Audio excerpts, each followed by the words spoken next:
Good morning, everybody. Thanks for being here. This is Dr. Rao. This is a Saturday webinar series that we do. We have been doing on proactive wellness, how you be proactive about some of the wellness measures that we know in modern medicine and also ancient times of wisdom, right? Thinking what's really important for us, for our lifestyle and the stresses and burnouts and all that we are going through in modern life, not only being clever about our modern scientific advances, but also really dipping into the wisdom of thousands of years from the ancient times. That is very good. Okay, so you could always do that. That way we know what's going on, right? So I've been doing this series on Saturdays regarding several things, right? Like what we could learn from both the modern medicine and the ancient wisdom. Okay, so we have covered several things like our nutrition, our exercise, our sleep, and also our mind management. Number of topics we cover, but I thought I should also do something on breathing. Right, breathing is so essential. We tend to be shallow.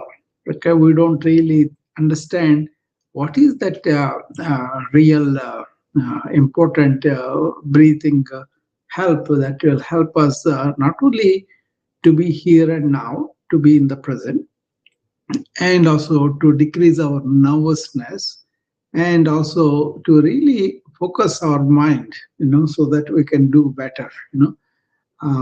Obviously, metabolism will be improved, and you will be having energy. Okay, that energy is very, very important, right? So those things I want to focus on. Um, so we will learn a lot. Hi, Janet. Good morning. Good morning.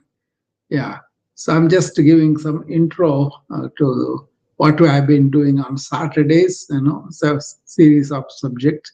And today we're going to focus on the breathing, but actual masterclass I will do next Saturday with all sorts of movies, all sorts of helpful flyers and all that. But today is the kind of what are the questions people have and what are the preparation and all that. That way you are ready for the big class. Because there's a lot that you could. Why this is so, I'm emphasizing it, this is something you can do right away and get the benefits right away. Okay, it's not like we have to learn a lot of theory, a lot of things and all that, but actually doing it in the moment, and getting the benefit of it. But for that, some understanding about what we know in modern science, respiratory medicine, and what are the advances that we have that can help a lot of things, but also what we know from the ancients' point of view of how to breathe several varieties, the practicals and all that will be done in a complete master class that lasts not only in the morning, in the evening too. And that will be for the people who want to pay for it and come back. But today is like a preliminary for that. But anybody has questions, I'm going to answer. And then anybody has any doubts about how they are practicing that. So what do you say, Janet? How do you feel after breathing exercise? I feel better. I feel relaxed, and I feel in energy-wise. Do you feel energized? I do feel energized. Yes. What about definitely the focus of your mind? Definitely more focused. Yeah, that is what we can do more often, just by understanding what's the importance of conscious deep breathing. See, uh, shallow breathing, it happens just like that, right? But it is the conscious deep breathing that's important for you to really employ in the life, right? So if you can do that, that is what I'm getting at, describing the respiratory physiology and the ancient practices, all that will be done, but then that will be done later on. But for now, I just want to focus on how much importance we give in our practice. Taking my practice, Janet practice, or my group of friends that come on the morning routine, how important we give. I'm sure Janet and people who are doing it for some months, they know all the time we're talking about take deep breaths between exercises, in the exercises also. So we use several ways. We start with the preliminary breathing to wake us up, and then we kind of breathe so many breaths with a particular asana. So we say 5 breaths, 10 breaths, and that way we can increase the capacity of the asana down the line. May start with 2 breaths, may go to 5 breaths, 10 breaths, like that. And in between asanas also, I tell them do three relaxing breaths. Okay, so conscious deep breath is practiced not only preliminary but also as a staying power of asana and in between asanas. And then we have formal session of deeper pranayama practices. So I don't know how many people are doing it, but I do it myself. So I hope they are doing it too. So if they do and give me feedback, I'd be very happy. Then they can get the real gist of it, right? So that's what I was focusing on. And people like Janet who are coming to me and doing it, even though they are elderly, I almost considered elderly, but we have an energy that is kept up for all our activities. At least going and visiting people, talking to people, doing some stuff, picnics and all that. I think elderly people should be doing that. That's what I help them in my core, in my course. And what I tell people is, come on, have this energy so that you can go and live life, not just exist. Okay, doesn't mean you have to go up and down and doing a lot of things that are not good for you. Just casual things, being with people, spending some time, going and doing something that you could do, you could enjoy. Maybe be out in the sun, just walk, or go to a garden and then have a picnic, or go to by the side of the river, which we have, and then you can just sit there and watch the river and the traffic. Those things, you need energy. But if you are laying in the bed all day, you lose that energy. Like that, if you are shallow breathing, you won't get the benefit of the simple measure of breathing deep and really consciously, so that your diaphragm goes down and more alveolar spaces are opened up, so more oxygen goes into your system. And that way you can allow the metabolism to go on and release that energy. And also, as you deep breathe, your thoughts will come into control. You can do that too. If your thoughts come under control, then you don't be wasting a lot of energy in thinking something. Thinking is good if it is focused, if it is something oriented towards a goal, that's all good. But then, if you go on thinking the same thing again and again, or especially negative things, that will rob your energy like anything. So, breathing helps you to control the rapidity of thought, which is a big problem for us in the modern age, because we only work with the thought all the time, thinking all the time, and there's more stimuli coming, more thinking and all. That is something I address quite a bit: information overload, brain fog, and all that. These are natural, consequences of our information age. So be aware of that, and then have a nullifying deep breathing, which is cheap and easy for you to do, and then you get the benefits right away. Okay, this is what I wanted to focus on.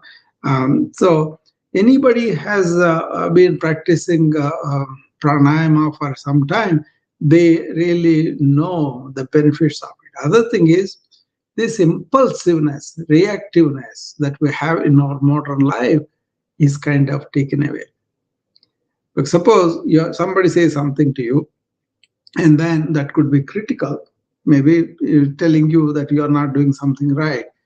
You will take a break and then take a deep breath. Then you will do something more productive than reacting impulsively. That is something we see in the modern life, like a rage, road rage. Like people, somebody cuts in front of you, they get so angry, and then they're killing each other. Actually, there were instances where they shot each other because they could not control their impulse.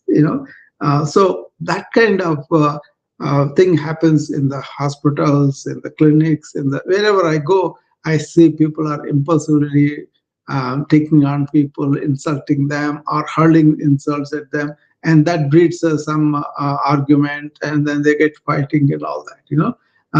That is practically we are saying. So if you allow yourself to be deep breathing and then aware of what is happening, both within your mind and outside. So somebody hurls an insult at me, and then if I'm aware, I won't allow my reaction to go on. I'll restrain that and then say, okay, what is the reality? What he's saying is true or not? If it's something prejudicial, something like that doesn't require my attention or merit, I can ignore it. There is intelligence in ignoring that, because he's uninformed, he is maybe fearful, he may be hate mongering, whatever it could be, right? These days, see how many, it used to be America is agree to disagree. Republicans, Democrats, it doesn't matter, agree to disagree. And I used to really appreciate that. When I was watching News Hour in the evening, McLeod, all these people, completely different viewpoints used to come and they wait for their turn to talk. See, the culture I saw, I really admired that because it's not, but nowadays people are losing their impulse and they're arguing on simple things. They're forgetting we're all in one country, we're all one human being. And then maybe parties are different, political views are different, but essentially we are living together, right? That is gone now, identified by the party and identified by what we say outwardly, even though that's not true. People react like anything. That reactivity is all over the world. People are like instant news, instant gratification, instant reaction. And that is breeding to a lot of unnecessary argumentation, a lot of unnecessary division, a lot of unnecessary anger, hatred. These are all there. This is all because of the result of the reacting quickly. That reactiveness can be non-reactive if you practice deep conscious breathing. The impulse may come, but you are not going to let it go just like that. You see, you take a breath and you say, okay, he has his views, he is conditioned differently. I see things differently, and he sees things differently. That's okay. We are fine to disagree, and we agree to disagree. And that's a disagreement. That's all. Beyond that, we are all human beings. We are all the same American. All those things are there. That is being lost by this impulsive, reactive nature of our, base brain, like a reptile brain, right? Limbic system brain. We talk about. What it is it reacts to danger or to some challenge, to something just like that, impulsively. That is the nature of that. But as human beings, we went from the limbic system, we developed prefrontal cortex, the higher intellect that discriminates what is really important, what is not. So if it's not important, don't make it so big deal. Take it easy, kind of thing. That prefrontal cortex is not employed when you are reacting from the reptile brain, the limbic system, right? So for this also, If you really take a deep breath, that impulse which is kind of looks unnatural for people, that goes down. So that's why you see very polished politicians, polished educators, and all that. They will listen to the other person. They are not ready to impulsively say something. What they are doing practically there is they're taking a pause. And the pause is easier if you focus on the breath. That means what happens at the time when you heard some insult, you are employing your prefrontal cortex to pause. And as you pause, you take the deep breath, and then your thoughts, reactions will go down. So by in the morning, when this is important thing we do in the morning, we say be here and now. Take deep breaths and bring your attention to the nose, the touch of air. I say all these things and I do it myself. Okay. I'm not talking about what my agenda, what is good, all of that. I'm only focusing on what we are doing. I invite people, be here and now. Be how you do that by being aware of the air coming in and touching the nose and going out. To be aware of the touch sensation, you got to be focused on that in the moment as it is happening, right? So that's how you bring yourself to the present moment, awareness. And then you take that to the work, and then you, whatever work you do, you focus on that and be complete attention to that. Then distractions will not bother you because you're already trained to be non-reactive. Otherwise, email comes, a notification comes, a phone call comes, or somebody calls you, and all that. All those distractions take you away from the what you are doing. So there's so much involved in deep conscious breath. That's why start by getting up in the morning. Start with deep breath. Have some practice. Not only my practice, any practice which brings you a lot of deep breathing. Even if you don't do anything, you just sit down and just deep breathe and do that's good enough. And then through the day, make sure that you are doing the conscious. If you're not, I invite my doctor friends every 1 hour, 1 minute. Dedicate that for the deep breathing. And the principle is not only you are consciously breathing, but bringing your mind to the present moment. What are you doing? All that 1 hour accumulated brain fog, you wash it off. See, this is the thing, Janet. You know how you keep our mind fresh is to not to cling to all the things that happened in the last 1 hour. Make sense? Mhm. Yeah. And then you continue that. And then at the end of the day, also, if you want to, you have a time, you have the uh, place and all that, sit down and do the deep breathing, especially before you go to bed. So this is a continuous way of keeping it, getting up and then starting deep breath and then doing some practice like my morning routine. You do a lot of deep breathing and exercise, and then or if you're just walking, then also you can focus on the deep breath. Okay, then it will be much easier for your mind to also settle down. Then through the day, remember to come back to the present moment by deep breathing as much as you can.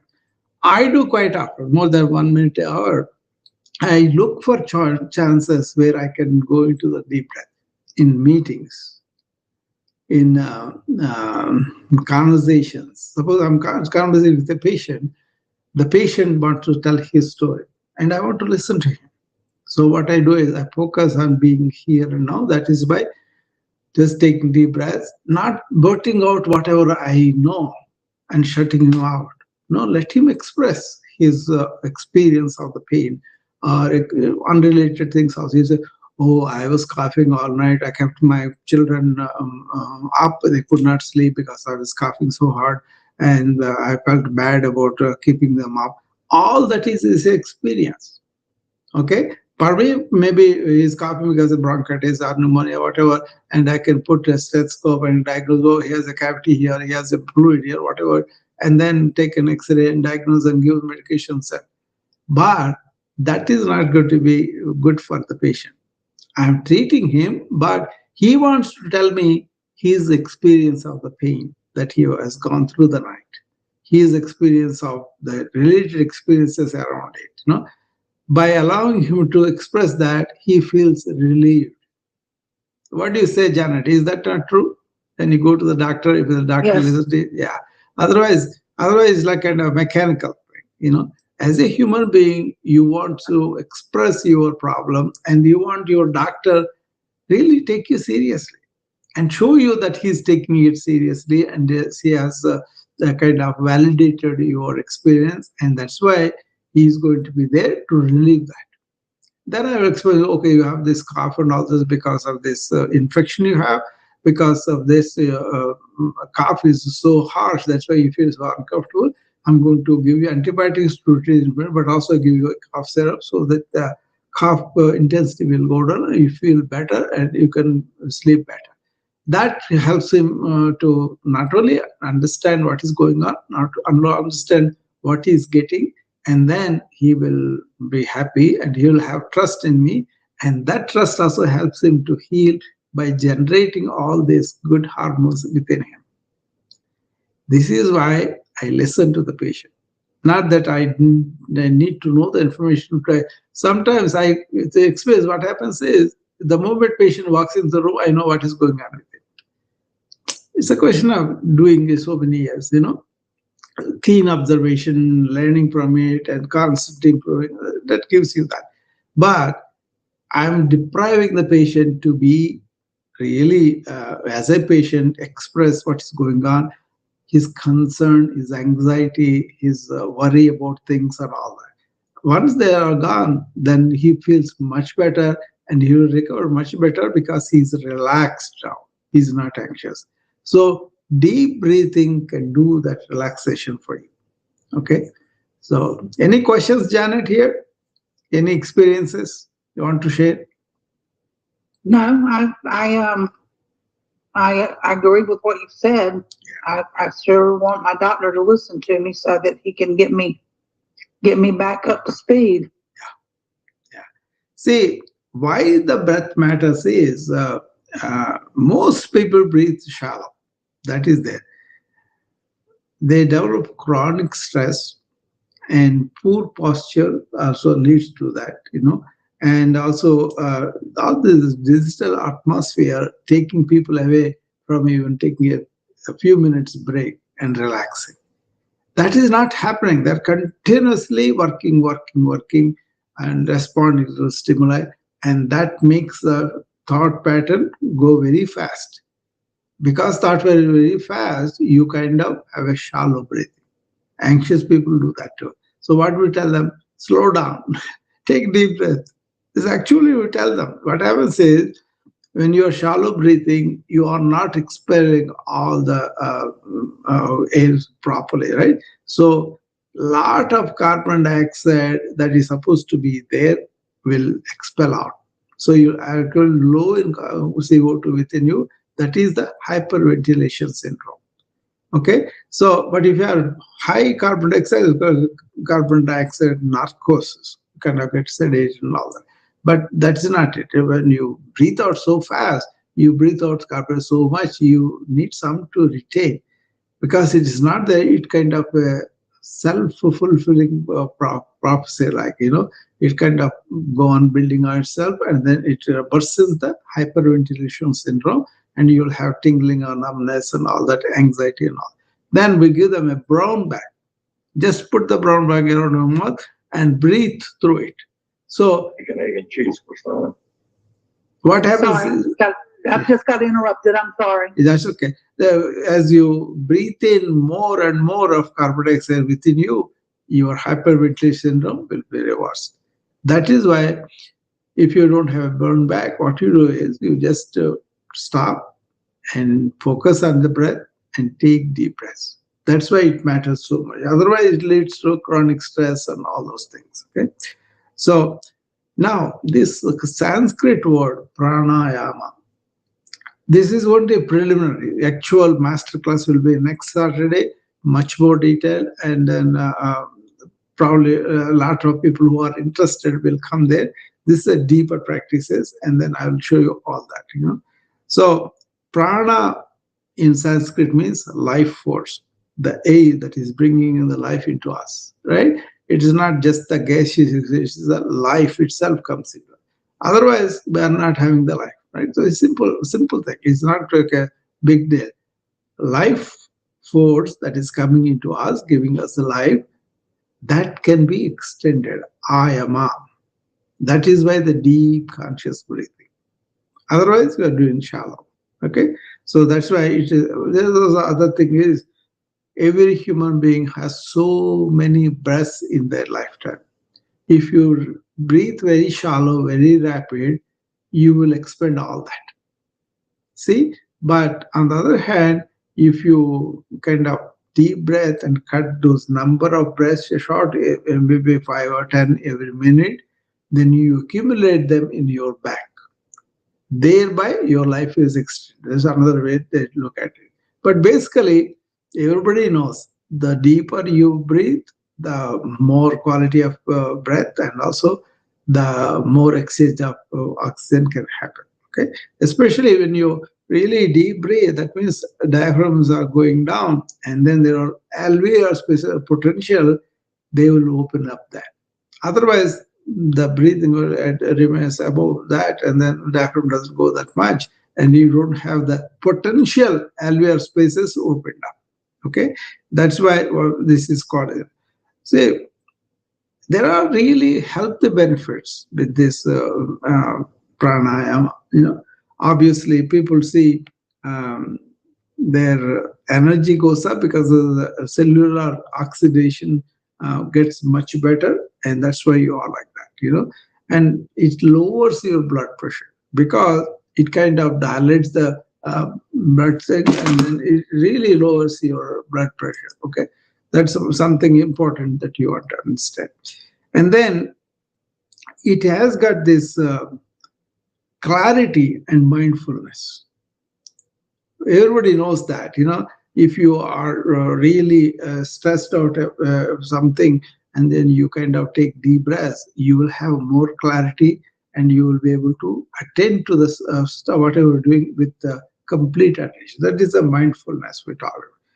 And also, it balances the nervous system, like I explained before. It stimulates the parasympathetic nervous system, which is rest and digest system. Otherwise, we are worried, we are concerned about things. Then what happens? Really, we have this sympathetic overtone, which kind of contracts the blood vessels, which increases your blood pressure, and also all the stress hormones and everything. That's a fight or flight syndrome, right? That is the one we don't want to invocate every time. If it is real danger, fine, that should be useful. Okay, that is why it is there. It used to be we have to encounter wild animals, we have a lot of dangers physically, and that's why we have to prepare our nervous systems work and fight or flight or run away. But that we don't have to invocate in the. But in the regular life, what is happening all the time? It's happening all the time here. So people are really worried about things that are not to be worried about that much. You can have concern, but don't involve yourself. But now this sympathy tone is so high, people are really having problems with that. So I don't know what's happening with Peter. He came in twice. Are you there, Peter? Maybe yes. Yeah, I had to go to my iPad. Can you Okay. hear me? Okay. Yeah, All right. I see two of them. That's why I was wondering. Yeah. Yeah. Okay. Okay, Thank I you. can hear you now. So, the I'm going to talk about a few of the asanas or pranayama exercises we talk about. There's a complete breath. That is one thing you have to understand. And there's what's called nadi shodhana. That is the alternate nostril breathing. And also there's called a humming bee. That is the Brahmari. The people who are with me on the morning routine, they know these things. And Kapalabhati, that's another one. And then Anuloma Viloma, which is balancing both ways. This is more like a Nadi Shodhana too. Important thing is get up in the morning, have this real complete deep breath. Okay.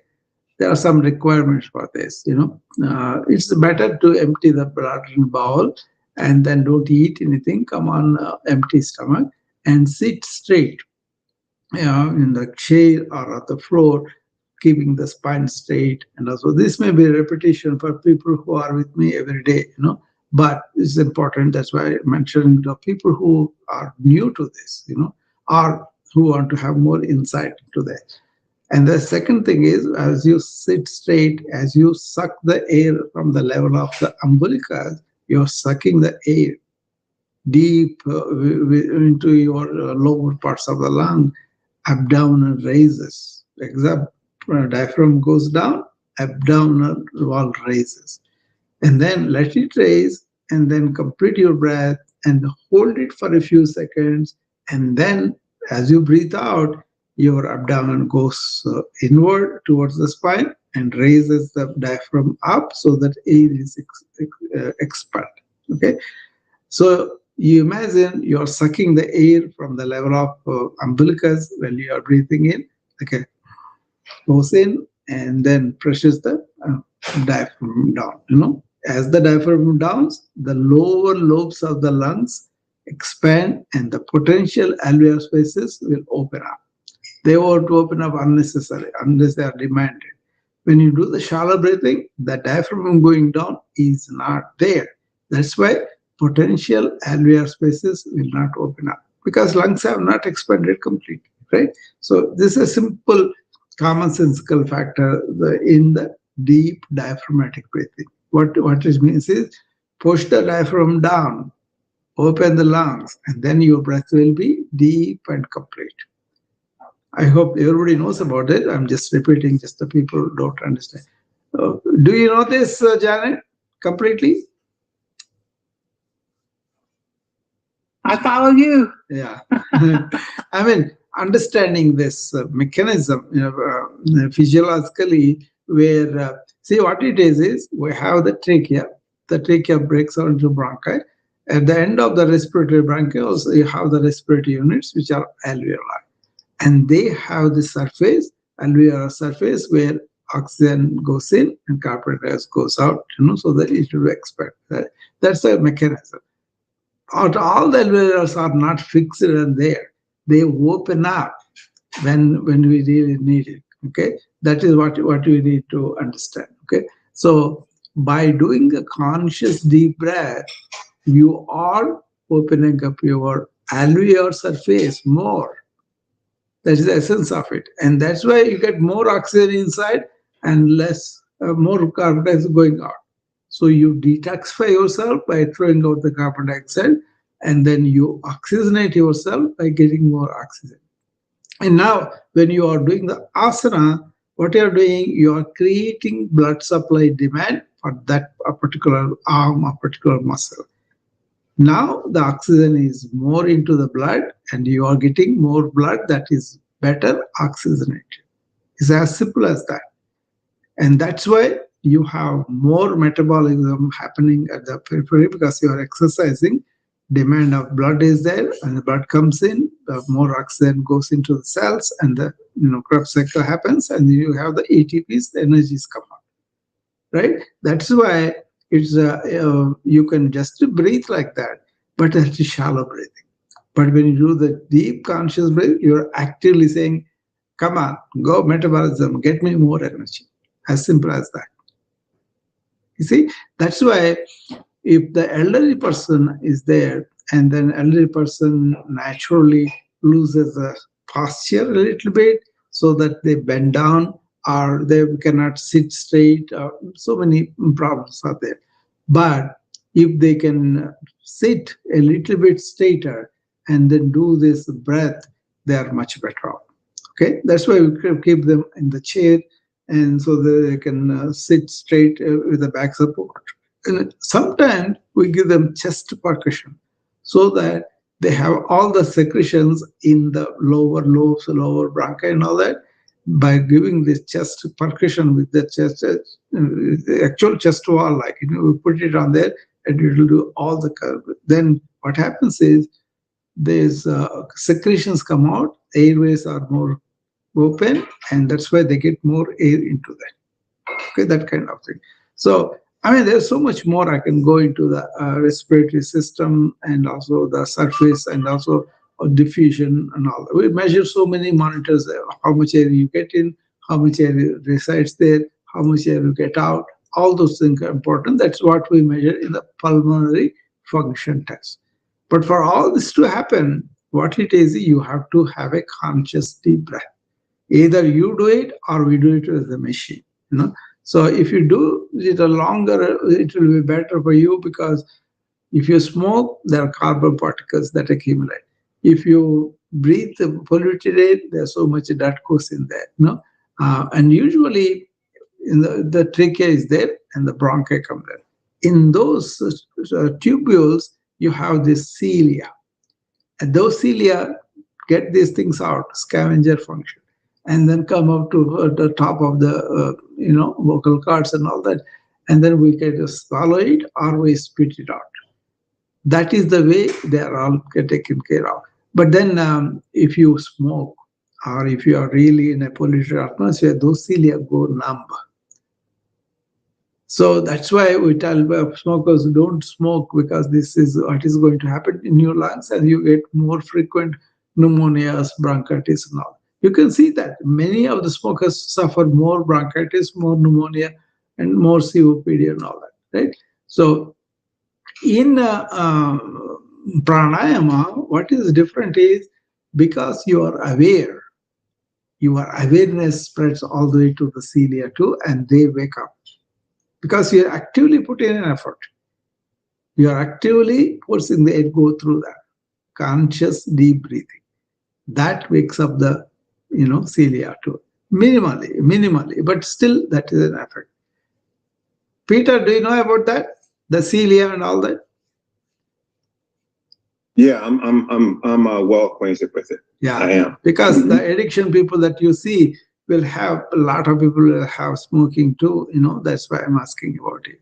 Big time, yeah. It's a common co-occurring thing. Yeah. And then it's a psychological addiction too, so it's very difficult for them unless they get hold of the psychological thing, they can get rid of the smoking too. But one way to motivate them is to tell them about this mechanism, and once they understand, at least they can do deep breathing. If they cannot, that may help them to settle down with the nervous tension. Okay. Yeah. Because I use that with all the smokers that I treated, and I'm very proud to announce that I always tell this. I got so many people stop smoking without medications that much. Nice. I've treated heart problems, stroke problems, a number of variety of diseases.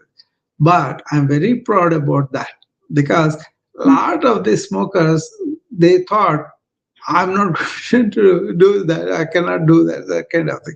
And those people were inculcated to have their inner resilience. This is my point, Peter. See, psychological or physiological, any of those resulting that, firmness of habit, they think I can do it. But I revived the inner resilience in them. This is where I say psychological help and all these things do not work unless you revoke that inner resilience. Right. Janet, you want to say something? Your hand is up, that's why I was wondering. I can't hear you, you're muted. I was clapping. Okay. I thought it's a hand up. Nice. That's nice. So look at Janet, for example. She is inner resilient because she came and then she looked at this with open mind. I did not give her any incentives or anything, but she herself appreciated the value of doing this every day. And then she was able to revive her own inner energy. It's not that I gave her a medication or I gave her something. She did these things to revive that inner resilience. Make sense, Janet? Yes. Yeah. It's not like I am the authority. I'm going to tell you do this. No. Do this along with me. And she did it. and then she appreciated the benefits by herself. So anything, the psychological help or anything that we do, we want to get to people to help themselves in a deeper way, knowing that they have the capacity, knowing that they have the resilience that they can do. Deep breathing is a real big part of that. That is something you can do. I cannot do it for you. I can do it for myself. I can tell you about it. But when it comes to actual deep breathing, you got to do it. Conscious deep breathing, you got to do it. That means you got to be conscious about this at work, at places, wherever you are. That is what I'm trying to promote. I do that while I'm driving the car, not obsessive about it. Best you can club it with a red light. No, then when the red light comes, it trigger, oh, I can deep breathe three breaths now. How simple that is. Okay. You don't have to be obsessive compulsive about it. You can just come back to it once in a while during the day so that you shift your gear from shallow, unconscious breathing to conscious breathing for a while. And then you can let it go. You focus on work, you just work, that's fine. But then if you, the more you do this, the more you, it's easier for you to do, and then you'll relish it. When you do that, like for example, I'm telling these doctors filled with information, EMR is so much, they are kind of going nuts in their mind, because they don't give the break. I tell them, why don't you do what I do? Give it a break and then wash it off. Peter, do you do that? What's that? Every hour, 1 minute, stop and then come back to presence and come back Oh to yeah. present. Oh yeah. Yeah, it's extremely helpful for Then, me. the mind should have been completely empty. That's the goal. Yeah. Don't I don't cling on. always. It doesn't. I don't always do it long enough Hmm. to empty my mind. But at least I lower my vitals. I come back into the room or come back into. Actually, present you will moment. come to a moment, Peter, when you see, yeah, I'm clinging to these unnecessary things. Let them go. Right. Then you know what happens? The things that you need to clean will go down in number. Right. For me, every moment is like that. Why I'm saying that is, it is, if I can do it, anybody can do it. Mm. That's the point. It's not Right. that we are something, it's a kind of, the awareness is there all the time. So if I cling to something, immediately I'm aware of the clinging. Like for example, some situation thing happened, right? And it was so challenging and all that. And we kind of racked our minds and all that, right? And then a lot of people carry that all day. That's beautiful. So I don't. Yeah.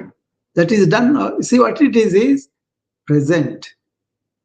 Breathing brings you to the present. That is important thing that you want to get it. Is it bringing me to the present, or am I hanging to my past or the future? So what is you stay in what is all the time? That is the emptier of everything. It doesn't mean that you lose the knowledge of the past, what happened, learn lessons, something insights. They are all important. But this unconscious tendency of clinging on to the data that's no longer used is the problem. People think the data is important more than the insight of what the data brings you. So you say, okay, I did this particular incision. Okay, I'm training abscess, for example. I did an incision like this or whatever. Instead of being the most dependent point, then the drainage will be much more cumbersome.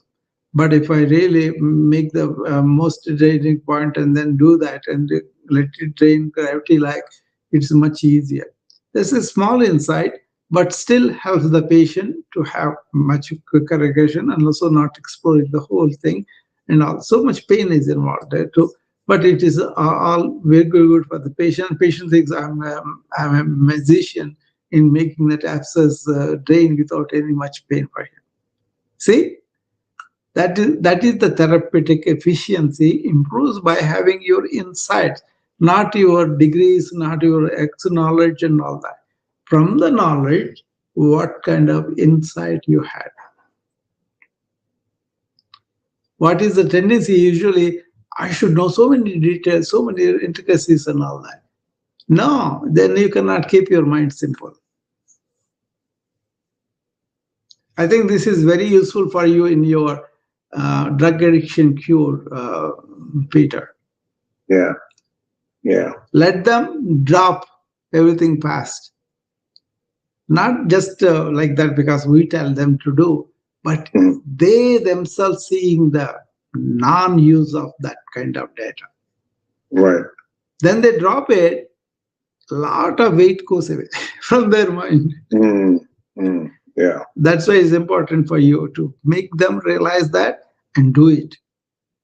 Mm. Just understanding is not enough. They have to do it. Apply it. Yeah. Yeah, Do it. in the moment and their life. Once they do it, then they feel, okay, how much lighter I feel. You are kind of taking away the junk that is accumulating in the mind.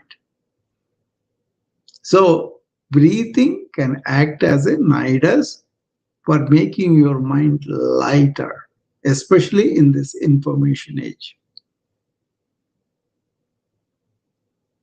Especially now, more than ever. Yes, because we have onslaught of information.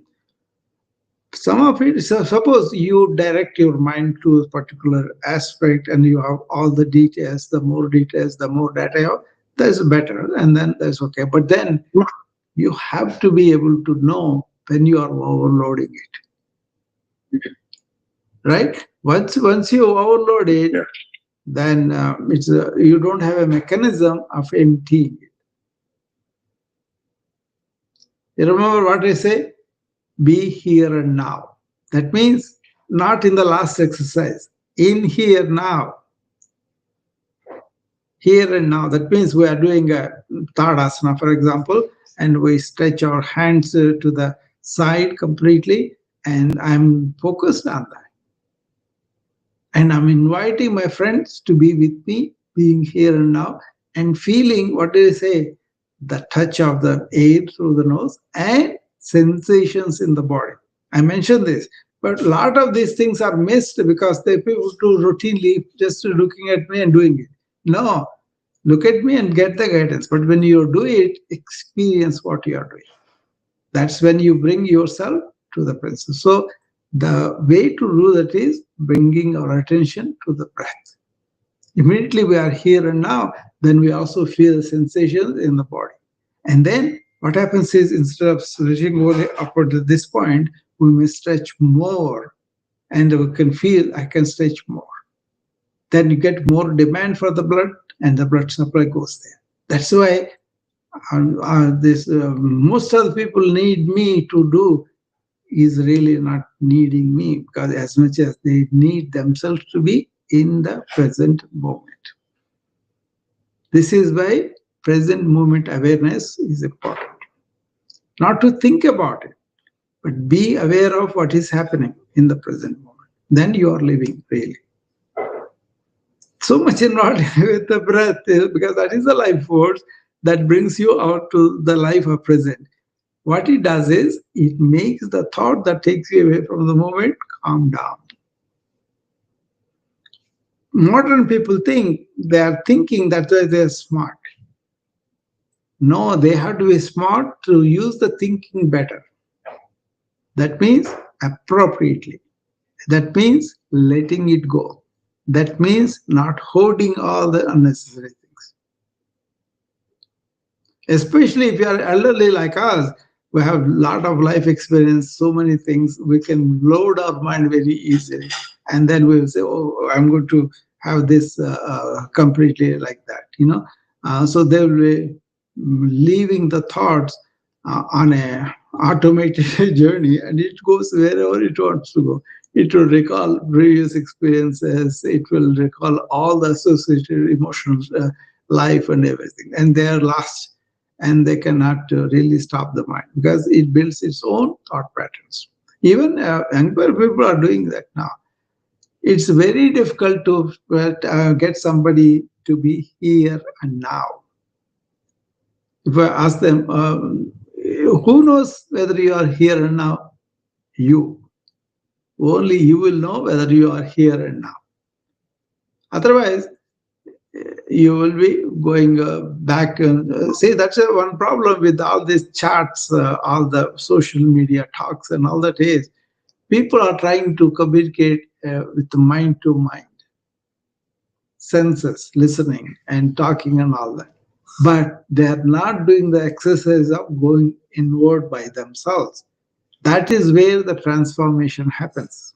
I may say so many things. If you don't do conscious deep breathing on a daily, continuous basis, you won't realize what I'm talking about the present moment awareness, living in the now, and having a mind that is empty, but you are in awareness, which is a thoughtless state, and you are using your thought very efficiently. And you are not making your thought your enemy, but your thought your best friend. There's a lot in there. But basically, understand what do we do in the present moment of deep breathing here and now with the consciousness brings your nervous system together, your impulses together, reactivity together, all that. Janet, is that too much, or do you think that is understandable? It's understandable, but it's a lot. That's a Yeah, lot of stuff. yeah. But that's all that happens in the moment. Yeah. How is that my mind is quiet? How is that my mind is empty? That's all we have to look at. And how is that I can use my mind properly, appropriately when it is needed? See, this is why this is very important in information age.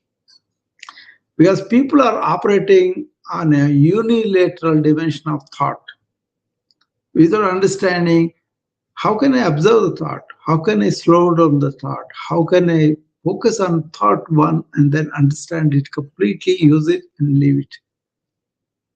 That is where it is a lot of mental anxiety, depression, lack of sleep, all that related to this. See, all the time looking at the phone and having that information come in, and also there is no mechanism of really deep sleep. There's no mechanism of stopping it during the day. For example, I enjoy a picnic on the hospital ground, right? I go there, and if I go on thinking about the patients continuously, even though it's not needed, then I won't enjoy the picnic. Even if it were 15, 20 minutes, I could be there smiling, chatting, and enjoying my food, enjoying the company of people, enjoying the atmosphere. They are all missing because I'm only stuck with my thought. See the value of it? Even you also, Janet, you go to a company of your grandchildren and they take away your attention and you enjoy them. But if you go there and say, oh, I have this medical condition, that condition, this or that, usually people do that, and they allow the thought to go on continuously, build on itself. But they have to have a mechanism where you can stop. This conscious breathing is one such mechanism you could use upon command. See how important this is, conscious breathing in this information age. If you are naturally like I don't want to bother about too many things, let it be, I will deal with them when they come up, you are fine. But most of the people leave the thought go, vagabond.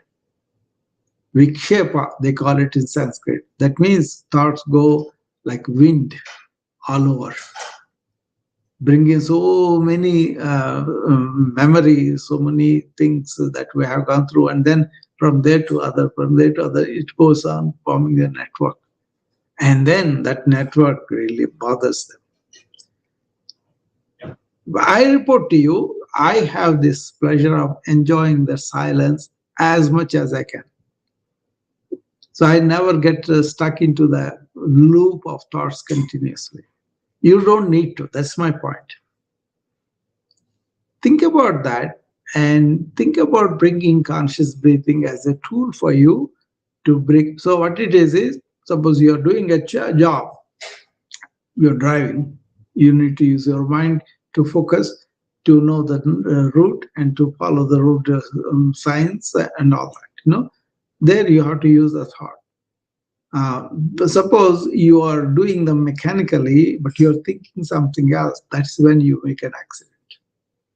Potential, right? So the more people are in the present moment, the more they are aware of what's going on around them, and they won't be accidental because they do everything deliberately. This is one task at a time, doing with focus, not doing multitasking, thinking that is smart. That is dumb in so many ways because you are expending your energy and you are really have the chance of missing out on something, and your attention goes down as you are taken away from one task to other task. You did not complete it, you want to come back to it and go back to it. All confusion in your own mind. That confusion comes into your work.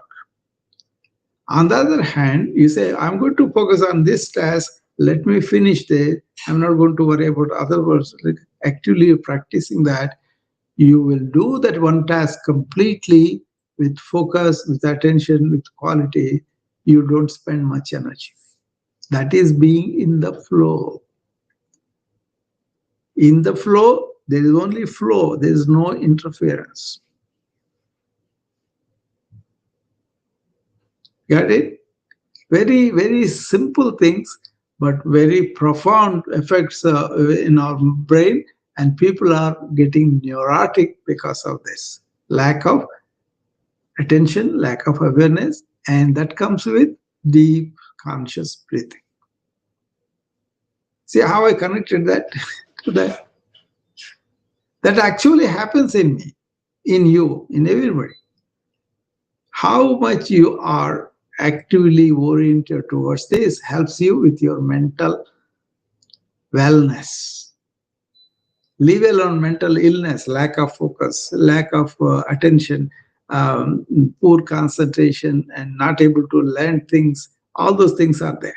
Okay, but mental wellness is where you have a focused mind, laser focus. We call this Vyavasayaka Buddhi in Sanskrit, and no real interruptions because you are giving complete attention to something that gets all the attention that it needs. It gets done potentially well. And also, because you are so organized in your mind, your focus is on the most important things for you. And later on, just go and enjoy, be prolific. A lot of people, they work so much, when they take a break, they can't even enjoy the break. They'll be thinking the whole thing. So the whole thing is about thinking all day, even though it is not needed. What you can do is break it down into some segments and take these breaks where complete relaxation happens with deep conscious breathing. This is something I've been talking about it for a lot of people. Somebody wants to come here. Janelle. She is on the Noom vibe. She wants to come up. Let's see what she has to say. Hello, Janelle.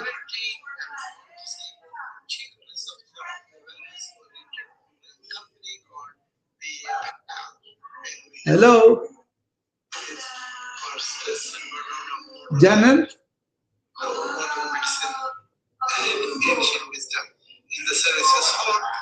I don't know. She's lot of noise. I can hear my own voice back. Maybe she will come back with a better mic. Something I did said my voice coming back to me, and lot of noise. I could not hear her. Does that make any sense to you, Peter? What I talked about?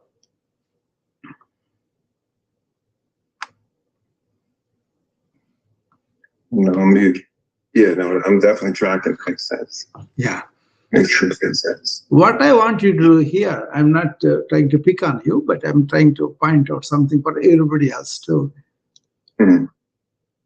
Go and see what happens to you after this exchange what we have. And through the day, just for the day, be that witness and observe what is happening with your mind, with your interactions. Mhm. That is being meditative. Right. Don't sit Yes. and calm down the mind. No. Gotcha. Yeah. I think if you do this, you got it. You see, Mhm. that is a high significance. All the discussions you do with other people, all the learning, no need. Okay, all you need is study your mind by turning mind on itself. Mm. That is Raja Yoga, king of yogas. Gotcha. Very important, because once you get it, that's it. You are the king of yoga because you are not in the thought process, but you use the thought process. Say, like, I'm using my thought process to communicate with you, but I'm communicating a phenomena that happens in all of us. I'm drawing attention to the phenomena to you, and you recognize that because it is there. But Yeah. you don't recognize that in the life. Mm. I'm inviting you to do that in your life, no matter what Yeah. situation. Say you kind of hung up on me and then you go to a different activity, immediately employ this witness consciousness. Witness consciousness. You are witnessing with your consciousness of what is happening in your thought process. See, right now, the problem of the modern man is they are in the thought process and they forgot the witness consciousness completely. Yeah. Only in crisis they bring it. Right. But what is the beautiful thing about a human being is you could be that witness conscious and use your faculties of emotion, thought, and experience in a very, very focused way, directed way towards what is important for you. Then do the see the quality of work by yourself. You see, when you see the quality of life improved like that, each moment you feel exhilarated, right? Yeah. Makes sense. Tell me what I said. I want to see you got it. I didn't get it all. Huh? Because I'm thinking about witness consciousness. I'm thinking about like how I was thinking about particularly Thursday. I drifted when I was having a hell of a day, right? And even when I try to employ breathing while listening to someone, it was just I had a very frantic woman, and before I got a chance to do it, like there was another question coming out, and then I tried to answer her question. She'd speak over me. Yeah. She was frustrated. I understand. No, that is our challenge. Modern culture is we are communicating at the mind level all the time with everybody. Yeah. Everybody is doing that too. Right. That is why I can see you and some other guests. You come to a room, for example, and I'm also there, and you are talking to that person, and that person talking to you. I can see only happening at the mind layer. Mind level.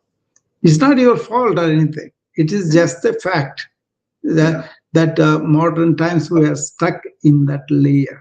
Oh yeah, I heard. Okay, we did hear you peripherally. You're talking about like we only go back into it. People go back into it when there's a crisis. Then all of a sudden they become present. Yeah.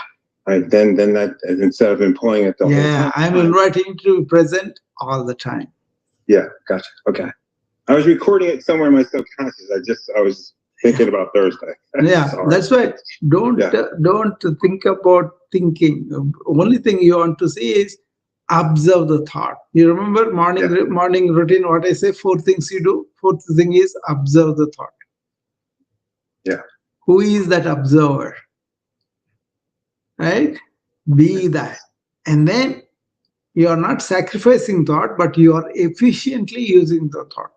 Efficiently using. And that is when you make your mind your friend. Yeah. Otherwise, you are making your mind dominate you, thereby it becomes your enemy.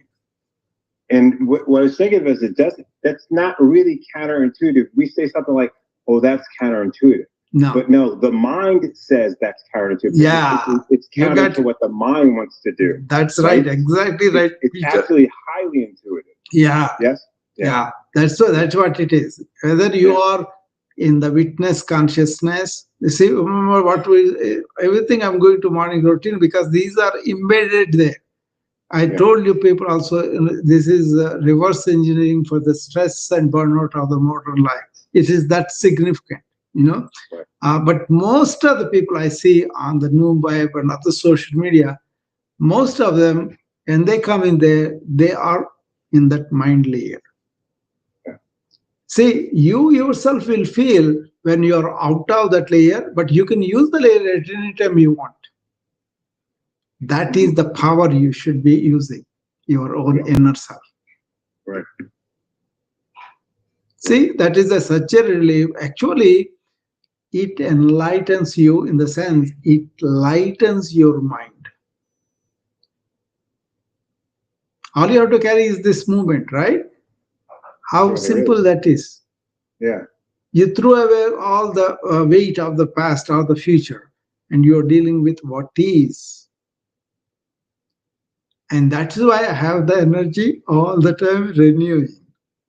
I mean, even 10 minutes ago, what I talked doesn't matter to me. What is happening? Do you get that witness conscious? That's it. Yeah. It is there with you. I don't have to give it to you. It is there. But are you doing that? Are your thought dominant so much it doesn't allow you to be that witness conscious at that moment? Yeah.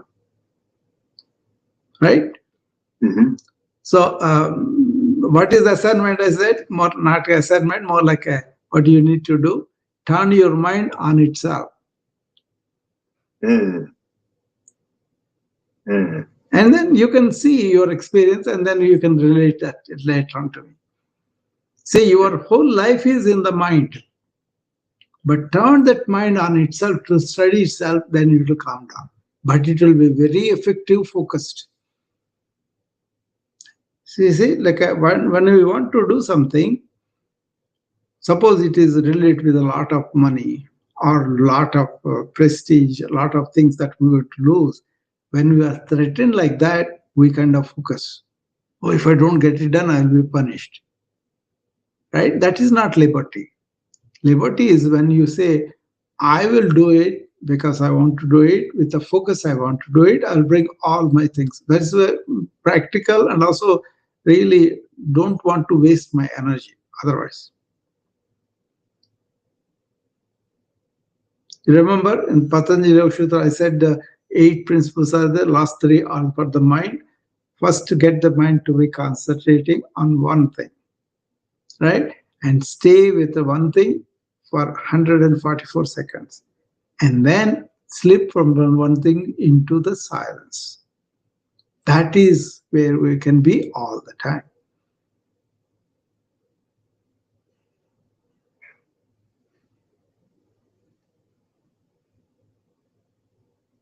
Very profound, right? If you look at that way.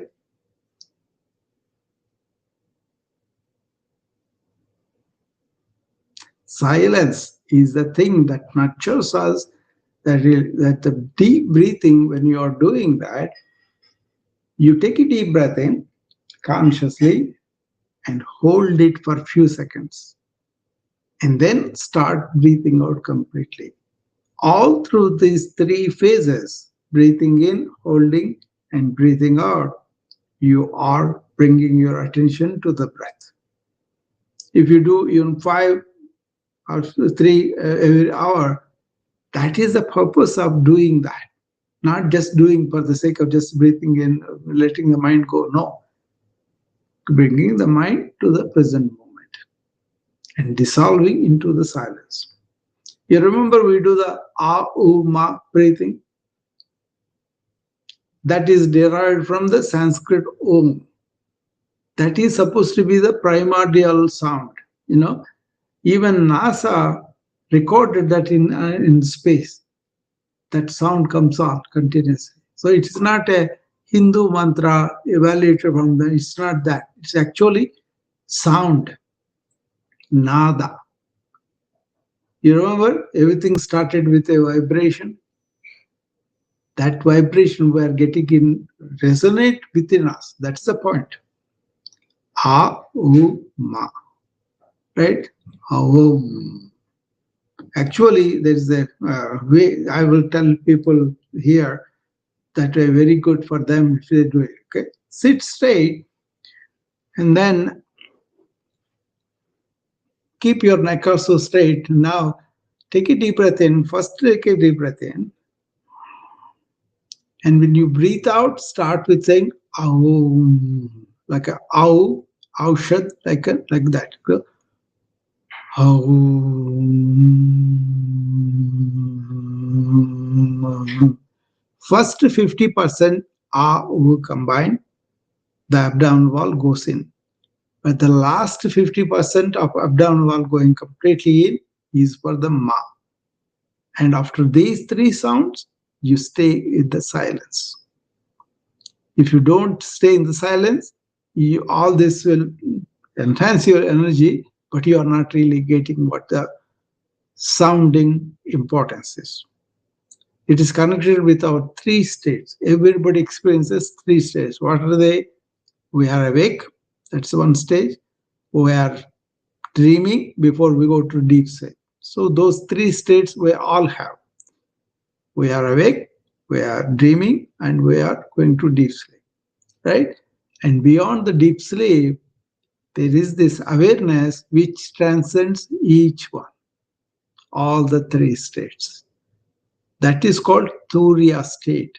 That is silent. That silent awareness transcends all the three states. That is the significance of these sounds. That's why I put it in the morning routine, where it will take you to the silence, which is wonderfully nourishing, wonderfully, economizing our energy, and really makes us feel like we are enriching ourselves. Okay, so there is a deeper aspects of human being that were studied and that were incorporated into the morning routine. If you do mechanically also, you may get some relief. But if you understand and do this with that understanding every day, like for example, life is very valuable for us, right? And if you have this mechanism where the life is sucked in and then enters into our life and then all the ways go out, that is a reverential process. That is a process that we appreciate and we kind of respect it. We kind of look at it with a reverence. When you do the breathing with the reverence, you get the most benefit physiologically, psychologically, neurologically, metabolically.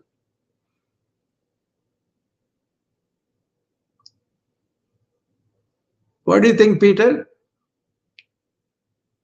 Now this is connected with the people who are doing morning report with me. We are generating exercise with the asanas, generating demand for the blood, that is oxygenated blood. And that's why we are doing the deep breathing. That's why we are making other benefits of calming the nervous system down, getting the parasympathetic really generate against the stress hormones, and also experiencing the energy bump. Remember, we talked about A, E, I, O, U. A stands for we are awake, we are alert, we are aware. These three things are happening, right? We are energized. That's happening. And we are alert. We have insights about where my body is not bending that much, bending too much, or having some stiffness, pain, and all that, or my mind is going all over and I have to bring it back to present. Those insights happen about you, not about somebody's opinion. You observe, that is where you are the witness consciousness of your behavior in the body, behavior in the mind. Insight. O is that primordial sound. Not, it's not a Hindu sound. People may have adopted that. but it is a primordial sound that we want to reverberate through our systems, cleaning our energy channels. And then you is, we are not just the physical body and mind, but we are that universal consciousness, which is in us too, in everybody. This is the major important thing about the ancient wisdom is when you really see that universal life, consciousness is within us also, you want to discover that for yourself and manifest that. That is beyond mind, beyond body. That's why you want to identify with that. That is the soham we identify. What I say, when you take a deep breath, ask the question, who am I? Koham. Then answer your soham. Soham is sa is the universal consciousness, which is in me as aham, as my individual consciousness. That realizing that individual consciousness is part of the universal consciousness is the real yoga. And once you have that sensation, I am connected with everybody at that level, then there is no division. This is the oneness we feel, at that level. We have different bodies, different minds, different things. That's all okay. But just because they have different things doesn't mean the commonality which is within us is really sacrificed. Right now we are doing that. We don't see what is common. There's a being. But we see what is different and then identify people like that and then divide ourselves against them. So that's why this oneness, this universal family, universal oneness, when you recognize that, you don't have any separation from other people. So you don't have any loneliness. You're already connected with everybody at the deeper level. Now it makes sense, Peter? AEIOU? I need to write it down because I keep forgetting exactly what it is. Yeah. I hear you say it, I understand it. Yeah. I hear you say it repetitiously, but I don't always. But these are, I don't know how I got that. I got that just like that. I didn't read anywhere. I just got that AEIOU and everything fell into that.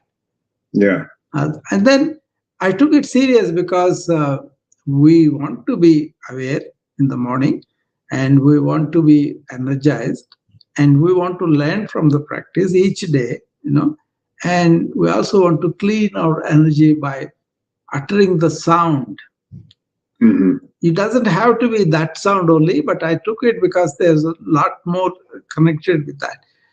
Yeah. But then when you really go through the whole thing, then you can see the energy. Like Om has to be done like that. Avu 50% and rest of it in expiration as you draw your abdominal wall towards that. That is the proper way to do it. People just say, oh, but they are not getting the benefit. But if you breathe in first, as you expire, start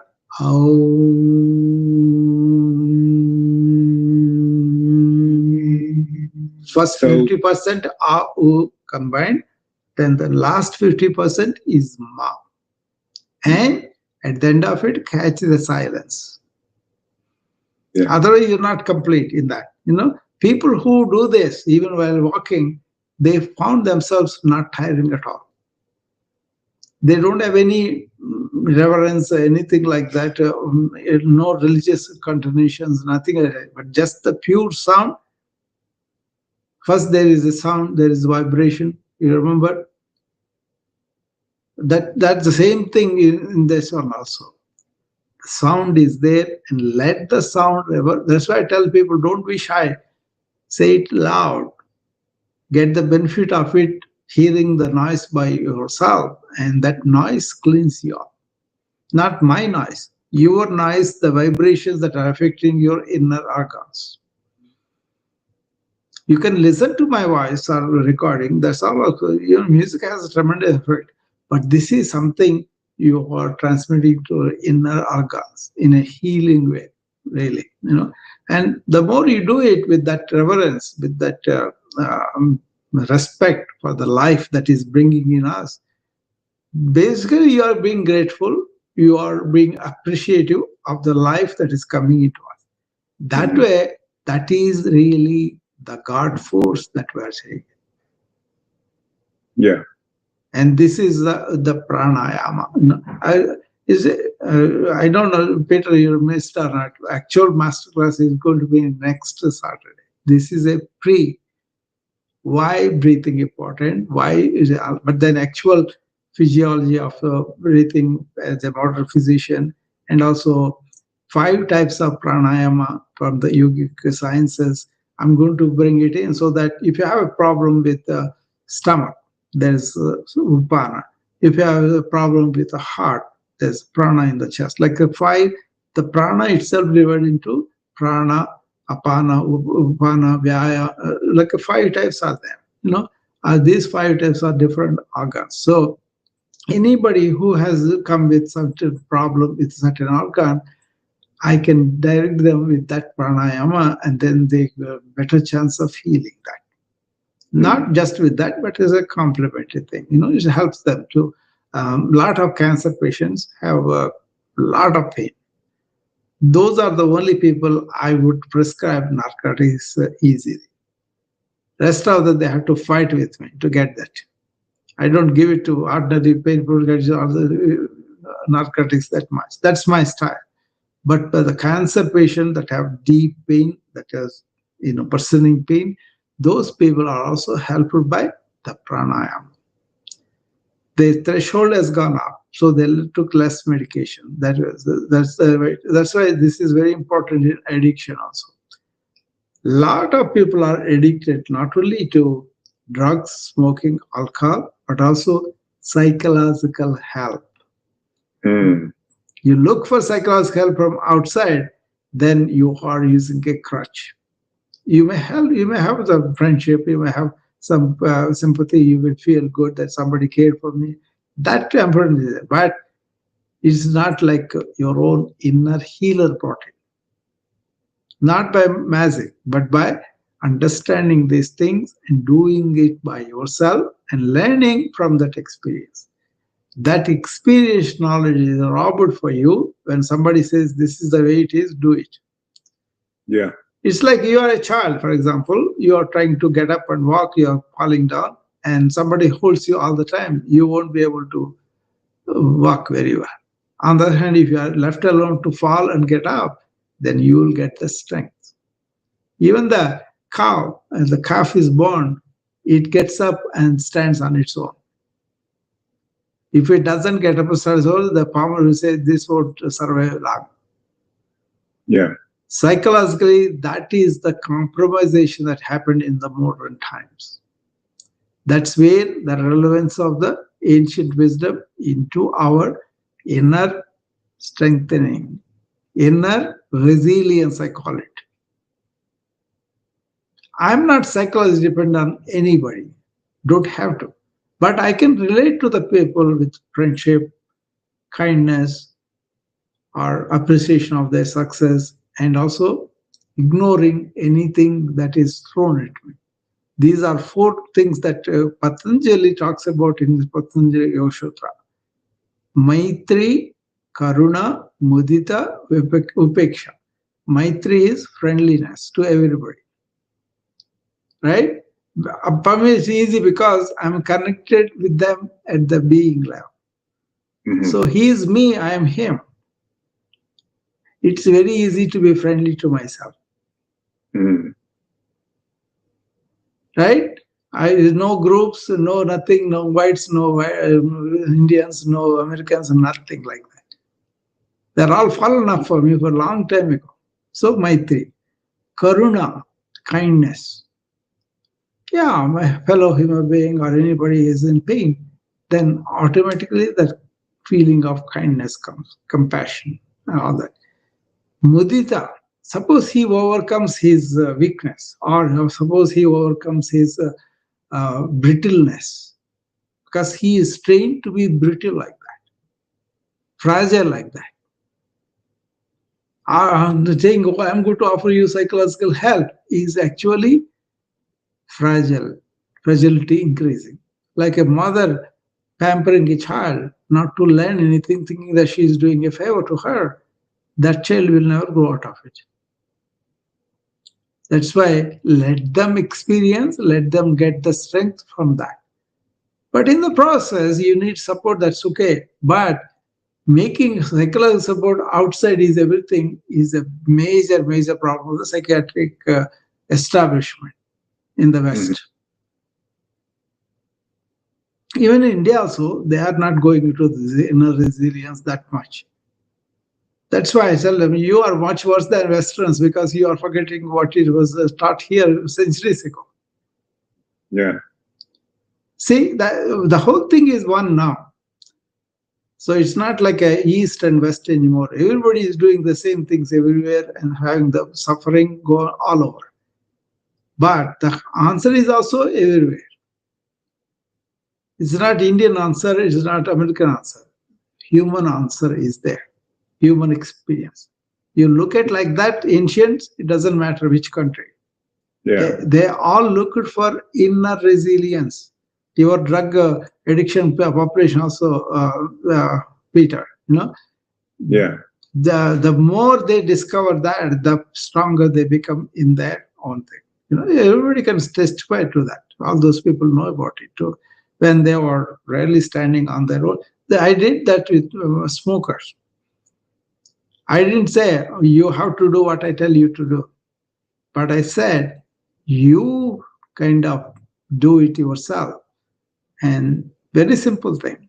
Whenever you have an impulse of the smoking, keep it aside for 5 minutes. That's the only thing that you have to do. But during the 5 minutes, take deep conscious breaths. Don't compromise with 1 minute, 1 minute. 5 minutes. It's very hard to do that in the beginning. But then they did that. But at the end of the 5 minutes, if you still have the powerful urge to smoke, go ahead and smoke. But if urge is not there, don't smoke. So by just taking a break, taking deep breaths, and realizing I don't have the urge anymore, you conquer the urge by yourself. And because you stopped it, it is your experience that teaching you can do this. Am I there with him next door? I am not there. Am I telling him to deep breathe? No.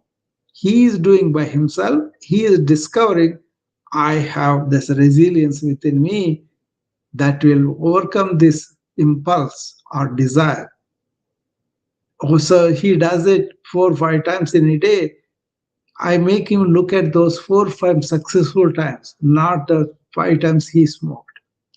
And that built on that, by his own inner psychological resilience, he discovered his own power.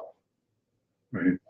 If they don't do it, they say, oh, I'm going to give you therapy and all this nonsense. That therapist doesn't know that he is not free from his own mind. I'm not saying it a negative way, but what I'm saying is there's a fact, Yeah. And then he is thinking I'm helping. One time, Krishnamurti said, the person who wants to help other people is a curse. He said this. He said that. How this? Because they are making you weak, like I showed you. They are not allowing this psychology to go up. Like a child is falling down. You don't want to hang him up every time. He gets up on his own, he walks quickly. Like that, psychological resilience is felt by experiencing that, even a little bit of it. Not giving an external solution, finding that strength within. Yeah. That is not being done by people who are trying to help other people. That's his point. It's very difficult, I know, in the beginning. But are you, as a therapist, are you strong enough to let other people strive for themselves? You remember, I always say, don't trust anything I say. Go and find out. Go and that is what it is involved. Directing you to your own inner core, inner strength is a real guru. Otherwise, he's just aggrandizing himself and then making, he will look good and all that. It doesn't matter.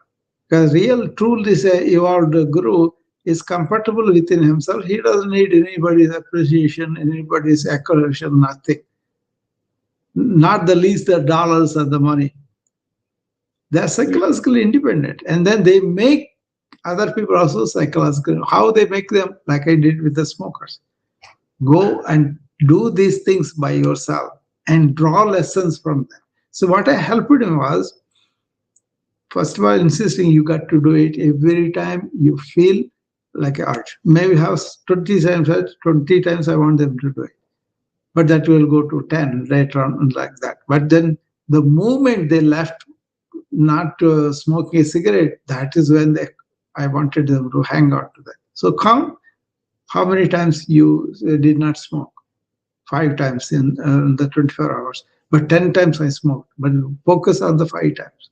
You are able to do it. You just go and reinforce yourself in that. And by him realizing, hey, I did it by myself, that strength has come out. You know what this reminds me of? Hmm. When I was in New Jersey, there's a place called Discovery Institute. It was a rehabilitation place. And I'd go give a talk, and they have a break, like halfway through, or whatever. They have a smoke break. So I'd step outside and talk to the guys, some girls that were smoking. And you'd see some off to the side.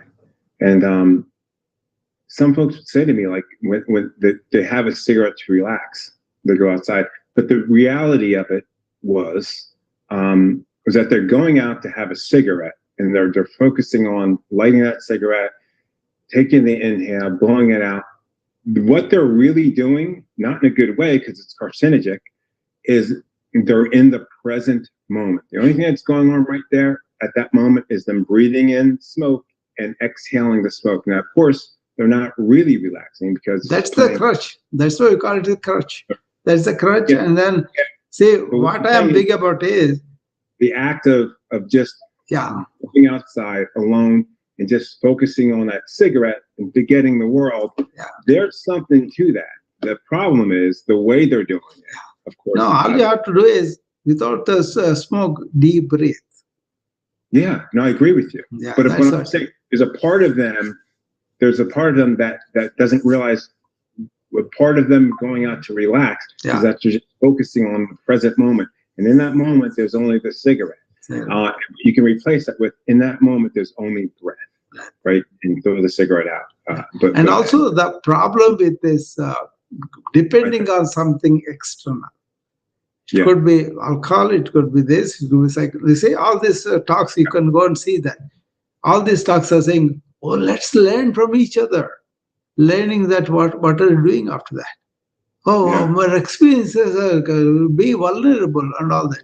But then, ultimately, are you giving suggestion or are you allowing them to develop their own inner force?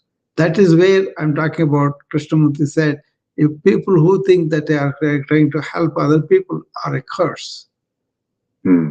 Because actually psychological conditions are flourishing, psychological conditions are not getting rid of, because we make people weak in so many ways.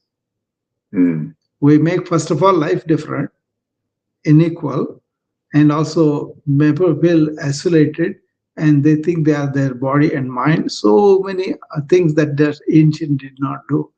What the ancient did, you have a body, you have a mind, but they are your tools. You have an inner conscious being, that is witness consciousness, that is you. That means inner there is solution, not outward. Inner there is strength. Inner there are things that you could resolve. Don't allow your mind to be toxic by allowing all this unnecessary thought. Even then, there were so many theories, so many faiths, so many creeds, so many things that they want to impose on people. Modern Christianity is like that. Ancient fundamental Hinduism was like that. Why they don't have, or not all the people of the ancients are got this. But I'm talking about the people who did it, who wrote books and everything. They were evolved souls. These evolved souls have related the experience which anybody can do. But then that was given only a particular type of people because of that political thing and all that. But if we really go to the sources, they said we're all one family. Not just the human beings, animals and plants, we're all one living family. We are destroying that by understanding The consumerism is doing this to all of us. So we are hurting our earth and everything because we don't have the inner orientation. It's more like a external thing, and that is where West has promulgated a problem by elevating egotism and by elevating profit orientation. Even now, that goes on. In the corporation, you take it, run by people who are egotistical and who wants to make profits. Right. They are making profits, but how much people are poor? The gap between the rich and the poor has grown so much now. Only 1% owns 90% of wealth. Exponentially. Yeah, and whereas other people, 90% are working very for the simple thing. How dastardly that is. How much suffering is going on there. The guy who has $400 billion, he wants to remove a lot of people with small paycheck that are doing good job, and he removed all of them. And that is supposed to be progress for what? For you kafirs. When so many years of people are suffering like that, no job, or even the job is there, two jobs, and even the two jobs are there, you have so much of taxes going on and so much inflation, everything going on. Why? Why can't you take up the debt and then contribute to the debt with your personal wealth? He wants to cut down the things that are hard. Even people who are working nobly because they thought they are contributing to the government, and they were not doing for the money, they were doing for the salary maybe, but their primary motivation is to contribute. Public executors, these people are really oriented towards that, and job means so much to them, and they were removed unceremoniously. Mm-hmm. They were not allowed into the building. When they came in, you don't have a job, go out. How dastardly that is. It's all because of this external rotation of accumulation of technology. And I personally know and seen technology doesn't solve the human problems.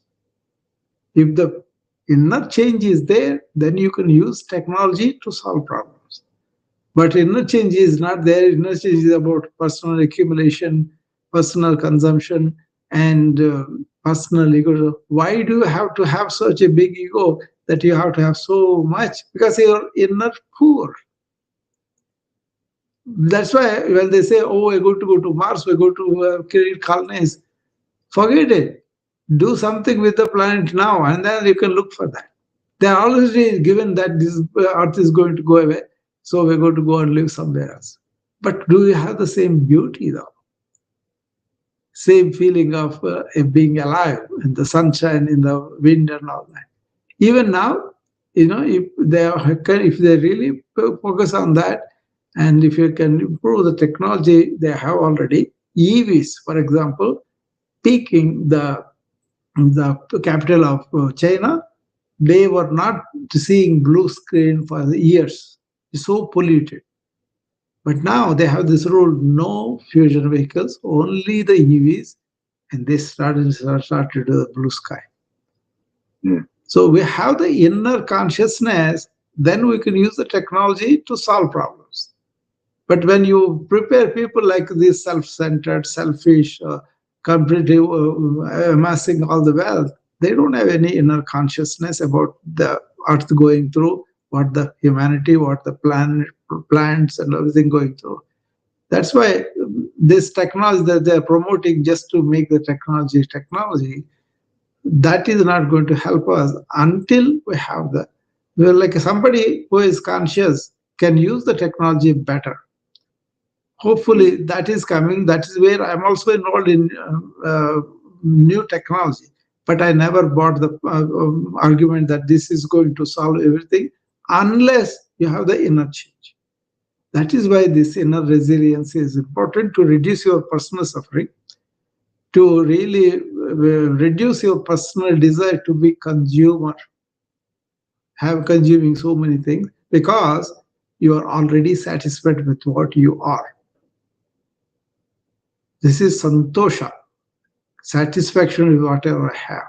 So human beings have this intelligence where they don't have to have anything outward except their basic needs, and they can sit down and touch that inner, contented, peaceful, joyful self.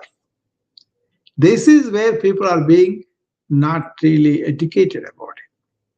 Once you educate and then you touch that, then you will be really satisfied, contented, psychologically free within. Then you don't need external things that much. That is where the moderns have really taken a wrong step, focusing on the outward things.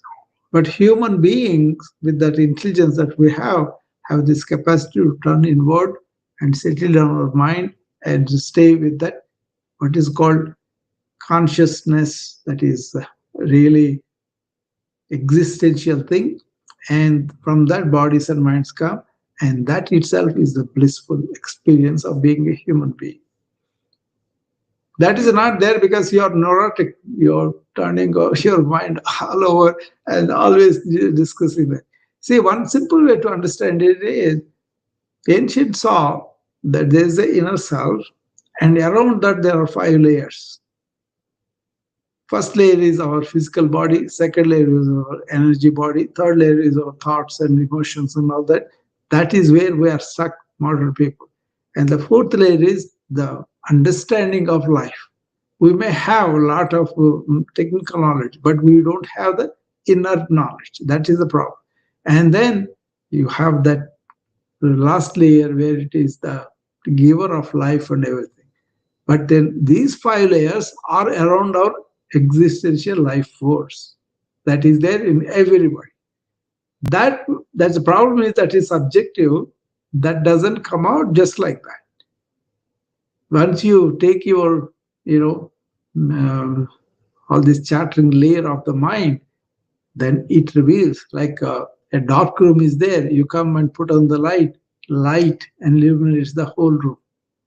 Like that, this knowledge about the inner self takes away your ignorance of what you think you are, what your life is, and all. Everything transforms with that light of light. Once that light is there, so what is the light behind eyes? What's the light behind the hearing? That is taken care by in a great extent by the ancients by going deeper within them, not with a thinking mind, but with a mind that is aware and that has settled down in that meditative awareness. In that, they got intimations from the universal consciousness and found a lot of things that are very difficult for us to understand because we are operating with that little mind, small thinking. How can you say, why did you get it when Earth is round? For generations, human beings thought it is flat. Unless one person breaks through that limited consciousness, people could not see it. But then they could see it after that. This is also same. Inner resilience, inner reality, inner togetherness, it is there.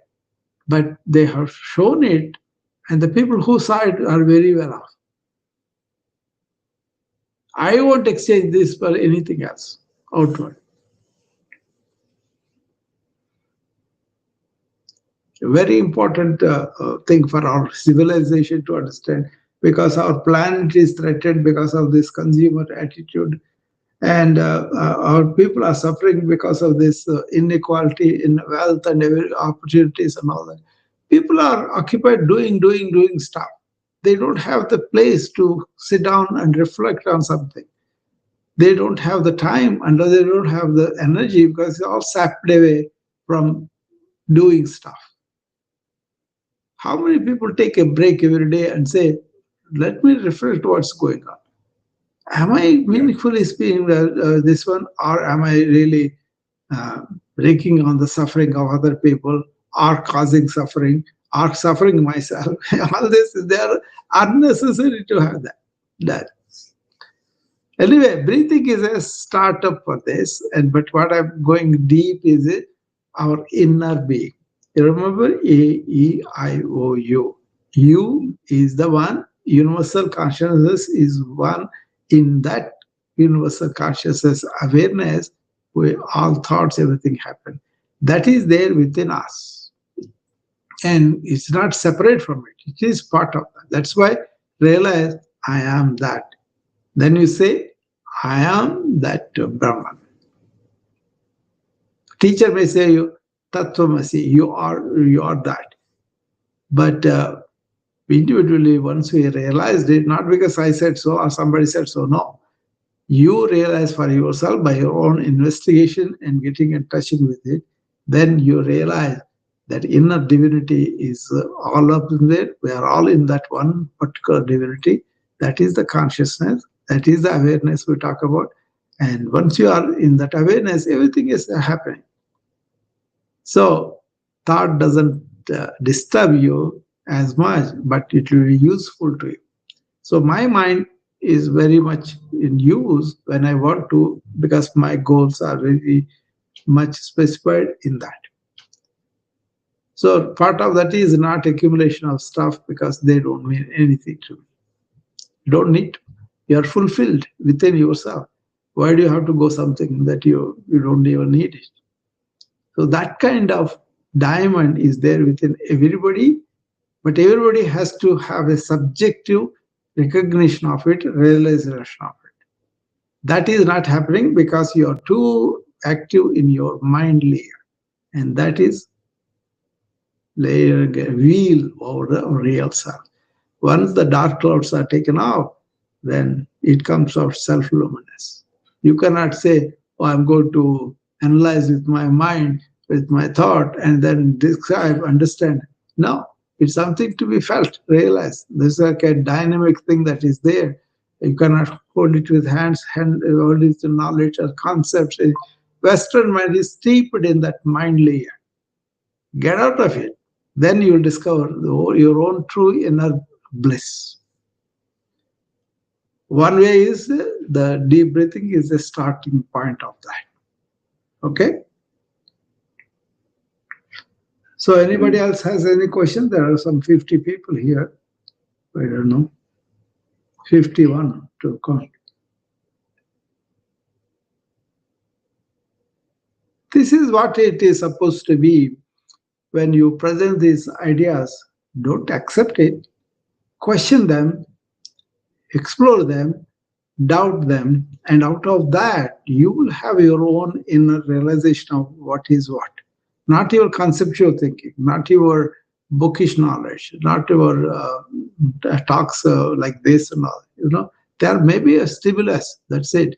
Our books may point out towards that, but when it comes to really exploring these kind of deeper aspects of life, you got to engage yourself. Like you're a smoker, and then however much somebody say your inner energies are so driving you towards smoking, both physiological and psychological, because you allowed it to grow for so much time, then it's very difficult for you to get out of it, unless you kind of do it on your own. Yeah, Peter. Okay.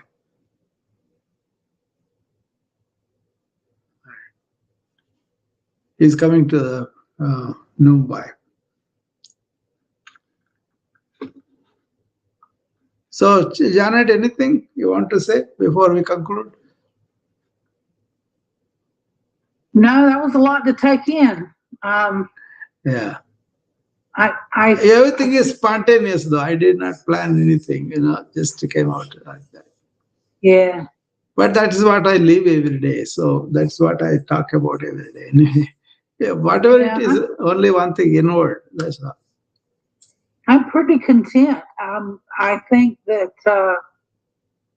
I think I'm doing this. I don't know if I have inner bliss, but I have that peace. Yeah. You are not allowing your mind to go all over. That's a significant thing for you. Yes, it is. You are staying in the present most of the time. Yes, most of the time I am. Yeah. That's true. That's a big. Thank you for teaching me that. Yeah, big energy saver, first of all. And also, you really enjoy life as you live each moment fully. You are with your grandchildren, you enjoy the moment completely.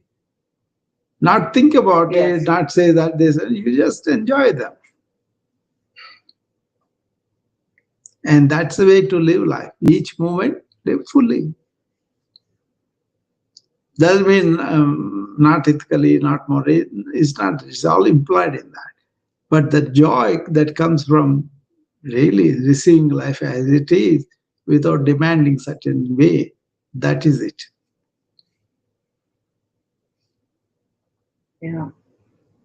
See, if you're built like you have divinity outside, you go and worship these people this way, we are telling you, then you will get the bliss, you will never get the bliss. You have discovered that and say, I don't think all this nonsense what they're talking about outward, but I will stay with myself and be calm and all that. Then you are in that divinity yourself.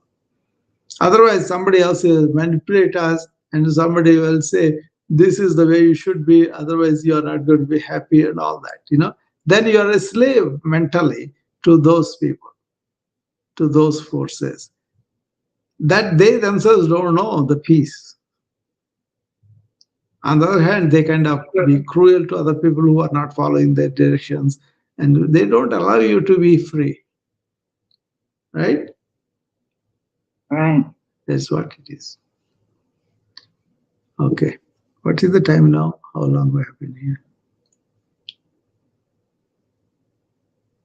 Okay. It's 11:45 East Coast time. East Coast, okay. We started at 10 East Coast time, right? 10 to Right. 1 hour and 45 minutes. We wanted to be 90 minutes. We are a little bit above that, but mostly I was talking and you and Peter, but other people are silent. I will give them one more chance if they want to come up before I close it.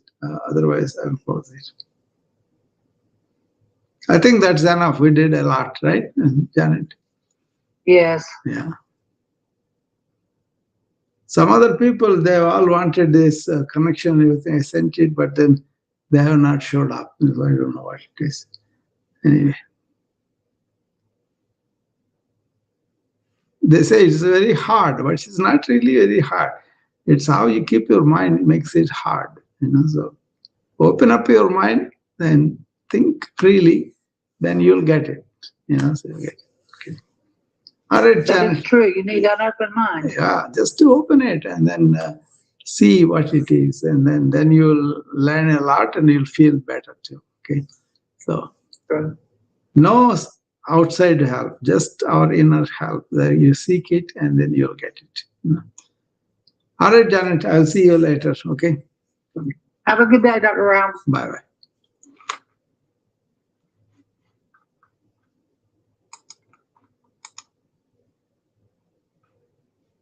Okay.